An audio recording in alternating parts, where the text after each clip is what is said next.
Dr. Dan Caliendo was working on his farm when a bale of hay he was moving, weighing more than a half a ton, broke loose, crushing him under its enormous weight.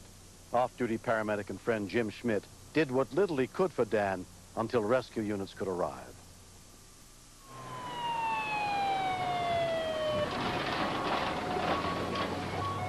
John, I need you to take Miss Caliendo's place here and get some support here, will you? He was in a lot of pain. It surprised me that he was conscious at all, knowing how much these hay bales weigh. Okay, does this hurt where I'm pushing? Oh, okay, I'll try. At the time, I was thinking, I wish it was me. I think I could handle the pain myself better than watching my loved one go through it. Not having ever seen a back look like that, I wasn't sure that there was any form of stabilization that we could do that would give him any hope to salvaging any movement, but we had to try. Good stabilization. We'll go ahead and move the KED into play. It really gets you. There's just that knot in your throat because it's someone that you know and that you care about. There's a lot more pressure to keep your cool and do things right. Do them the way he taught you. Okay, Johnny's coming to you. Nice and easy, guys. Got it? Got it. Leg. He was starting to have some difficulty in breathing. It ran through my mind that we've got a person that's going into deep, irreversible shock. We didn't have a moment to lose.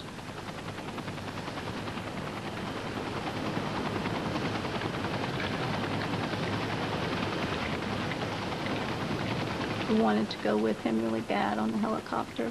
I didn't want to be separated from him at that point, but there wasn't enough room and I couldn't. Dan and I have always been very close. I love him with all my heart. I wouldn't want to live if anything happened to him. When I saw that helicopter lift off, the very first thought that came to my mind was a little silent prayer that this won't be the last time that I was ever going to see Dr. C.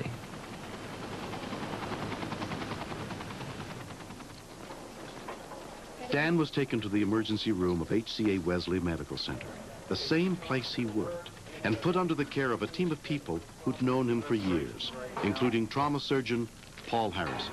Dan, how you doing? He looked up at me and said, "Paul, I really screwed up this time." And that really floored me. I couldn't think of anything to say in response. Is it hurt here, Dan? When I first felt Dan's chest, it was like feeling a piece of packing material that crackled as you pushed and moved it. The ribs were broken in so many places that it had lost its structural integrity. X-ray? T10 and... When I was able to see the x-rays of Dan's spine, there was so much displacement of one bone from another. I knew that he would never walk again. Dan's son Scott and his daughter Stephanie rushed to the hospital as soon as they heard about the accident. It was very scary to see my father like that because he's always taken care of me. And it's him laying there helpless and there's nothing I can do in the world to help him other than just be there and love him and pray for him. Nobody knew at that time if he was going to live or die. I love you. You want something to write with? I told him that I loved him, and he motioned for something to write with.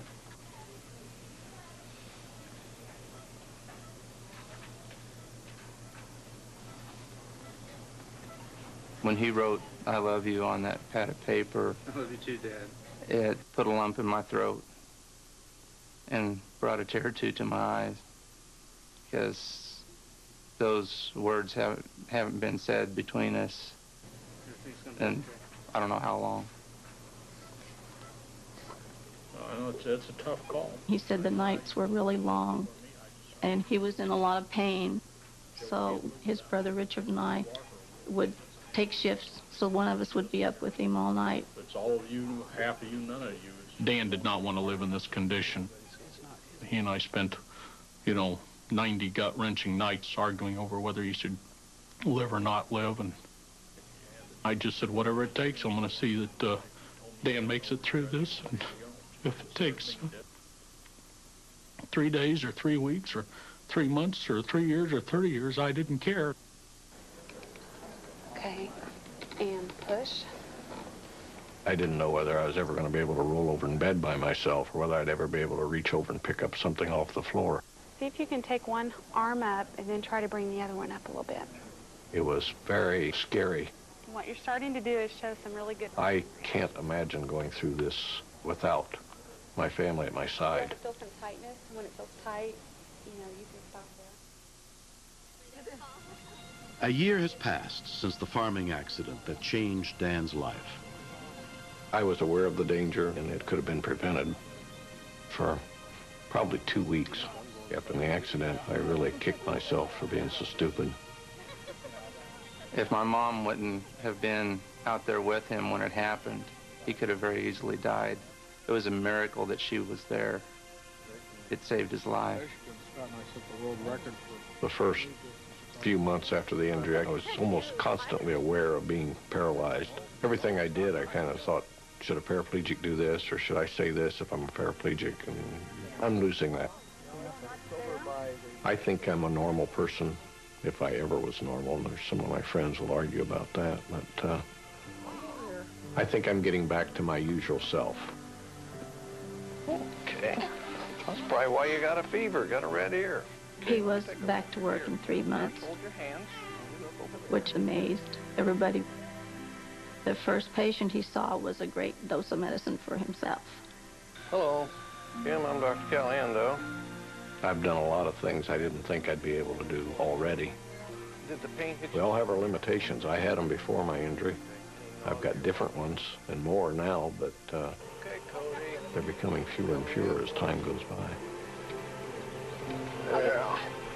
I've always been very proud of my dad. Long before he had his accident, I've always thought he was pretty much one of the best guys there ever was. But I find myself trying to spend more time with him than I did. You just kind of get reminded that, hey, he's not always going to be there, and you better make the most of the time you've got. I don't know how to describe love. Don't know how to measure it. Her, Joe, and I have always been close, but we've just really bonded more than I thought was possible. With the love that we have for each other, I think we're going to make it. And I'm looking forward to spending the rest of my life with him. I'm glad you decided to stay here.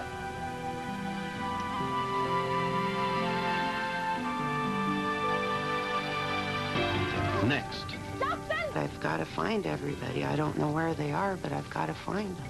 All of a sudden, there was a flash, and it was just fire everywhere.